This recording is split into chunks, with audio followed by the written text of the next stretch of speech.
In this lecture, we're going to be talking about electrical modalities, two of them. The other two will come up in other classes. But when you're looking at electrical modalities, now we're talking about controlled electricity. Previously, we were talking about the static electricity on the hair, how our ion tools neutralize that so that we get the styles that we want. Now we're going to be talking about the different types of modalities that are basically used in skincare. Number one being your galvanic current, which is referred to as a chemical current because it produces an acid and an alkaline effect similar to the pH scale. That's a whole nother lecture all by itself. The second modality is high frequency. That's referred to as a thermal current because it produces heat. That's a whole nother lecture on its own. In this lecture, we're going to talk about 3 and 4, the sinusoidal current and the faradic current. Both of these currents are referred to as mechanical currents because they cause muscular contractions. Now, in California, it is against the law for an esthetician to use a modality that causes the muscles to contract and relax, contract and relax. 100 years ago, we had in our industry what was called a wall plate. And the wall plate was a thing about like so, and it had all 4 currents on it because at that time we were allowed to do electrical facelifting. If you were in Europe today, you would be taught to use the faradic current and they would call it mechanical facelifting. But in Europe, you would also have a 2-year apprenticeship program. You would be learning a lot more anatomy and physiology. And today, now, currently in our industry, we're using what we call a micro current. And micro, of course, means minuscule, very minor. Any visible constricting of the muscle is not allowed. But if I can't see the muscle work, it's micro. And we're using the galvanic current for that, which we'll be discussing in another lecture on microcurrent facelifting and such because it's very effective. It's interesting to note that in the medical arena, there was only one group of doctors who did not approve of electrical facelifting. All chiropractors use it. All sports injury doctors use electricity because your muscles run on electrical current. I have the structure of my muscle, okay? In the belly of each muscle is a nerve ending. That nerve ending is electrically stimulated to exercise through my central nervous system, which is why in the first set of lectures, I did such an extensive lecture on neurology because it's important that you understand how that works because now you're going to see how everything is connected and why you need to know what you need to know. When we're working with, well, we're not working, when we'll use a physical therapist for instance. When they're working with the faradic current, it exercises skeletal muscle only. The sinusoidal current is mechanical, but it affects smooth muscle like your liver, kidneys, okay, as well as skeletal muscle. So if you've had a stroke and you're paralyzed, the doctor is going to write a prescription to the physical therapist and he's going to say, I want you to exercise the muscles on either the right side of the face and the left side of the body, or he's going to give a set of specifics. Now, that physical therapist, if it's paralysis, they're going to use these 2 currents to elicit a response from this muscle. But physical therapy is extensive because not only do I have to know the names of the muscles, I have to know the origin and the insertion. I have to know where each one of those are, what their job is, and how to stimulate it, or I could cause more muscular damage. It's kind of like going to the gym. When you go to the gym to work out and you see all these really cool machines and you walk up to a machine, a trainer's going to say, whoa, stop. I haven't shown you how to use that machine. And if you use it incorrectly, you can damage your muscles. So the same thing is going to be true with our microcurrent facelifting. If you don't know the muscles, where the origin and where the insertion is, then you don't know if you're doing your massage correctly or not. So I put the definitions up here on the board of well, it's right here. The origin is the fixed attachment of a muscle. That's where it's attached to another a bone and or another muscle. The insertion is the movable attachment. So an example would be your door. The door where the hinges are would be fixed because the door is fixed to that door jamb. There's very little movement there. The insertion would be the part that actually opens and closes, where you get movement.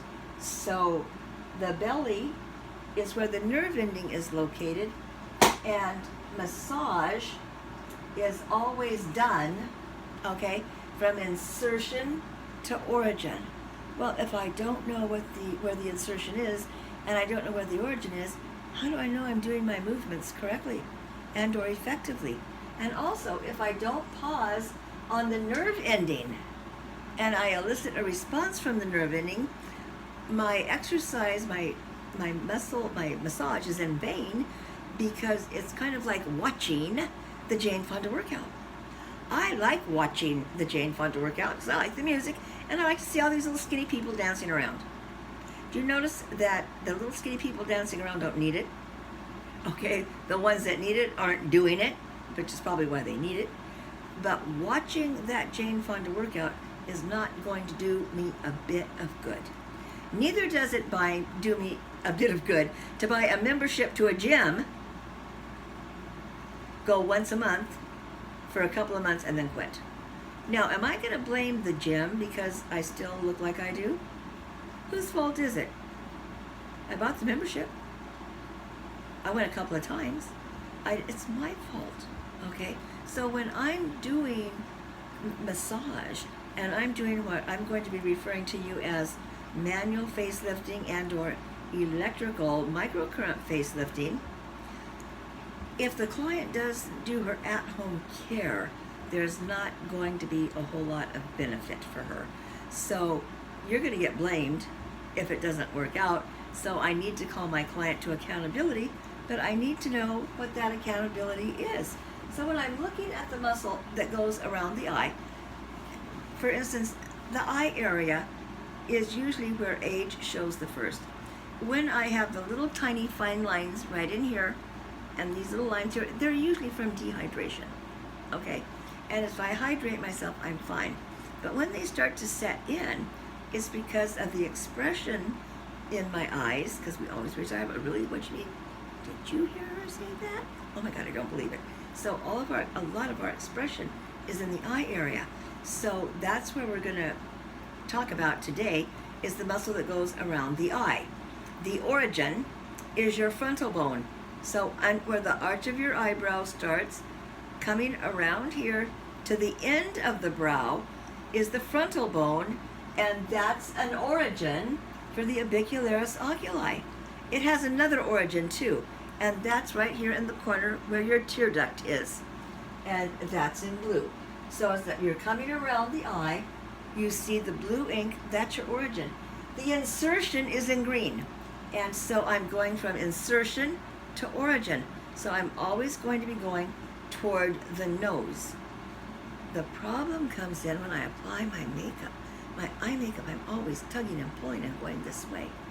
Okay, and I'm going and I'm shading and I'm putting on my makeup. I'm tugging and pulling on the muscles the wrong way. I used to say that it was vanity why the movie stars always had facelifts. But now I realize it's probably their makeup artist tugging and pulling on their skin and muscles in the wrong direction, causing the muscle to sag. I am so glad to see the airbrush. Not even touching the face, okay? So that's a real benefit. So be careful when you're applying your makeup that you're not tugging and pulling against the insertion and origin of a muscle. My nerve ending, there's 3 in the orbicularis oculi. One is right underneath the arch of the brow. So you would take your finger and you push up on the eyebrow and you apply pressure, count to 3, release the pressure, and then you go to the corner of the eye. That's at the other nerve ending, and you apply pressure and you count to 3, and then you come under the eye, right under the arch of the brow, you apply pressure, and then in the corner of the eye, you apply pressure. When you do this, you will actually feel your eye muscle contract. So I want you to try that while I'm talking to you right now as we speak. Take your finger, push it up under the arch of your brow, count to 3, release the pressure. Corner of your eye, press, count to 3, release the pressure. Under the eye, press, count to 3, release the pressure. In the corner of your eye, press, count to 3, and release.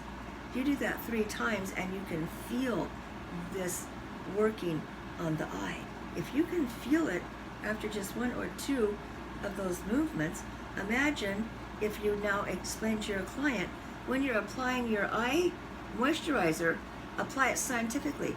Apply pressure under, at the corner, and under the brow, and coming in, and just as I'm going in this circle, and I'm putting on my eye moisturizer, pause, press, release, press, release, press, release, press, release.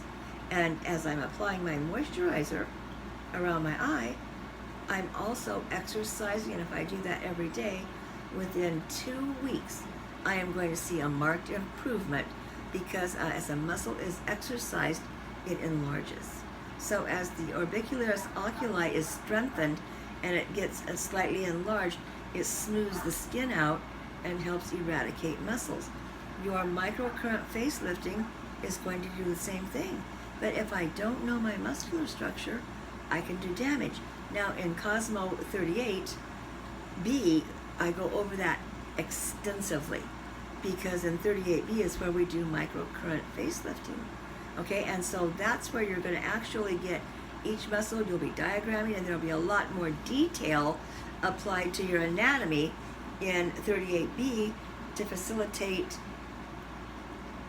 a positive response. There's nothing worse than charging a client for a service and then having them see, I don't see any benefit.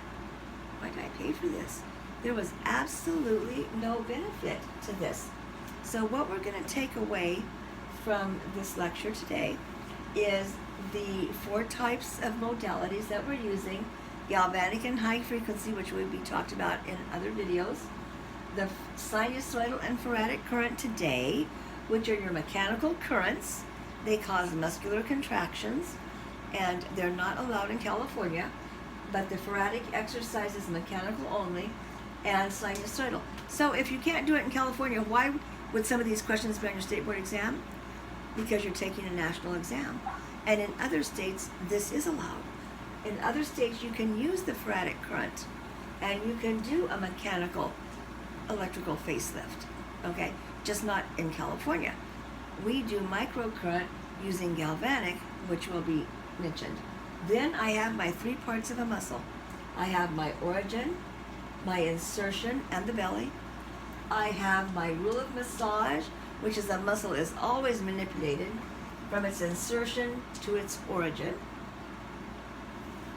And for a massage to be effective, I have to stimulate the muscle, either manual stimulation on a nerve ending, or I can use electrical stimulation on the nerve ending. But whichever method I use, if I don't know where that nerve ending is, I'm not going to be able to give her the benefits that are available with the use of these currents.